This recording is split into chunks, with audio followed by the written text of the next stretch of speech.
জনাব ওয়াহিদা রহমান চৌধুরী কাস্টমসের প্রাক্তন কমিশনার, বর্তমানে তিনি পিআরএল এ রয়েছেন।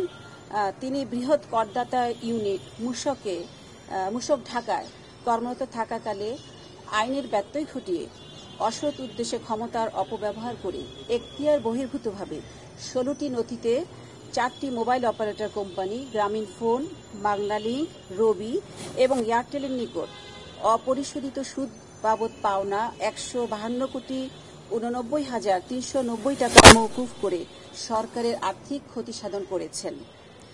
তিনি ক্ষমতার অপব্যবহার এবং অপরাধজনক বিশ্বাসভঙ্গের মাধ্যমে এই বিপুল পরিমাণ অর্থ আত্মসাৎ করে দণ্ডবিধির 218/409 ধারা এবং 1947 সালের দুর্নীতি প্রতিরোধ আইনের 5(2) ধারায় শাস্তিযোগ্য অপরাধ করায় তার বিরুদ্ধে দুদক সজেকা ঢাকা 1-এর মামলা নম্বর 9 আজ 11 জুন 2024 তারিখে রুজু করা হয়। এনবিআর থেকে এই জনাব ওয়াহিদা রহমানের এই অভিযোগের পরিপ্রেক্ষিতে একটি ডিপার্টমেন্টাল প্রসিডিংস হয়েছে।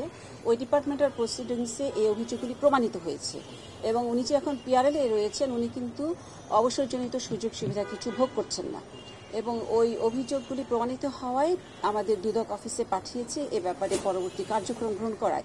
যেহেতু তার অপরাধগুলো আমাদের দুদক আইন 2004-এর তফসিলভুক্ত অপরাধ, সেজন্য দুদক সরাসরি মামলা করেছে এবং মামলার সংশ্লিষ্ট যতগুলো বিষয় থাকবে সেগুলো অবশ্যই তদন্তকালে